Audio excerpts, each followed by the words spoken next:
So this is my room at Passion Hostel in Barranco, Lima, Peru. You see, it's really kind of a nice place, I think. It's got some nice artwork, TV set.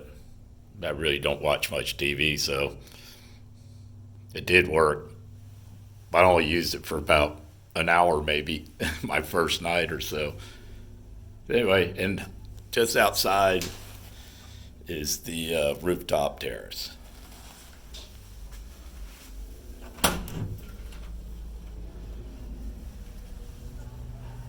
So this cost me $70 and I think 15 cents. It's actually pretty nice, I think.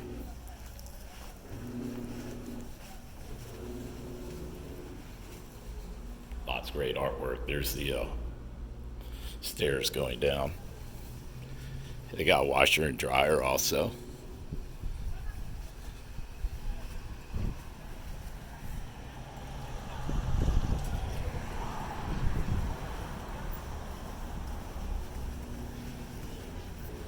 Some books to read. There's the washer, works pretty good. And it's only 6 soles to use it, which is about $1.50. There's also a bathroom right over there. So, signing out from Barranco. Inca will be my next stop.